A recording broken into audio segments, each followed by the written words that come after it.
Seljuk Empire. The Seljuk Empire covered an area of 3.9 million square kilometers. Its borders extended from Anatolia and the Levant in the west to the Hindu Kush Mountains in the east, from Central Asia in the north to the Persian Gulf in the south. The empire existed from 1037 to 1308, although Seljuk rule beyond the Anatolian peninsula ended after 1194. The empire was founded in 1037 by Tughrul Bey and his brother Tughrul Bey, who jointly ruled the territories. The capital initially was Nishapur, later moved to Ray. The administration of the eastern territories of Nishapur was entrusted to Tughrul Bey. In 1055, the Seljuks filled the power vacuum created by the conflict between the Abbasid Caliphate and the Buyid dynasty by conquering Baghdad. After Tughrul Bey's death, Tughrul Bey entered Baghdad and proclaimed himself the Sultan of the Seljuks and the protector of the Abbasid Caliphate. One of the most prominent leaders of the Turkic Islamic world, Sultan Tughrul Bey, passed away on September 4, 1063, at the age of 70.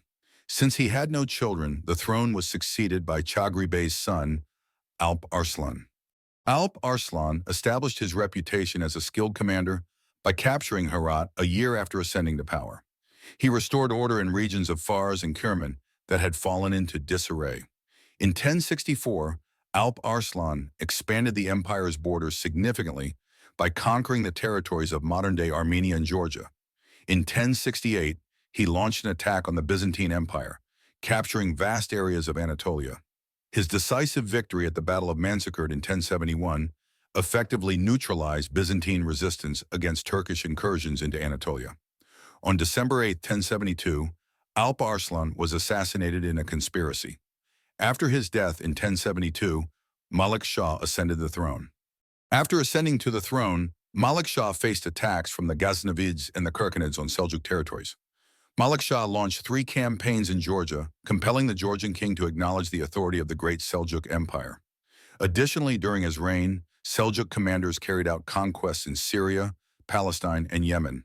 In 1085, the Seljuks captured Diyarbakir, leading to the fall of the Marwanid state. A year later, during his campaign in Syria, Malik Shah captured Urfa, Manbij, and Aleppo and advanced to the Mediterranean coast near Antalya. Upon reaching the shore, he prayed, thanked God, and carried sand from the coast back to Iran to scatter on his father Alp Arslan's grave. Malik Shah greatly valued knowledge and scholars. He supported figures like Ghazali, Mahmud al-Kashgari, and Omar Khayyam. He built the Sultan Malik Shah Mosque in Baghdad, established an observatory in Isfahan, and constructed bridges and madrasas in various locations. Under his rule, the state's borders expanded to the limits of pre-Islamic Persia, reaching China in the east and Byzantium in the west. He relocated the capital from Ray to Isfahan, and his reign is considered the golden age of the great Seljuk Empire. In 1087, the Abbasid Caliph bestowed upon him the title Sultan of the East and the West. Malik Shah aimed to bring North Africa into the Islamic Union. However, he fell ill and passed away in 1092 before achieving this goal. Malik Shah's 4-year-old son, Mahmud Fur, was declared Sultan in Iran, but his authority was not recognized by his brothers.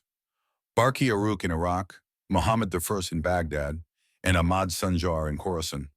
During the First Crusade, fragmented Seljuk territories saw rulers focusing on strengthening their own domains and expanding their lands at the expense of neighbors, rather than uniting against the Crusaders.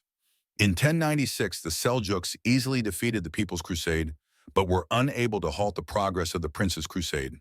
During this campaign, the Crusaders captured key cities on the way to Jerusalem, including Nicaea, Iconium, Caesarea Mazaca, and Antioch. Finally, in 1099, they seized the Holy Land and established the First Crusader states, the Second Crusade, 1147–1149. During this period, conflicts with the Crusader states occurred sporadically. After the First Crusade, the increasingly independent Atabegs often allied with the Crusader states while vying for control over territories. Following Sanjar's death in 1157, the empire fragmented further, and the Atabegs became entirely independent.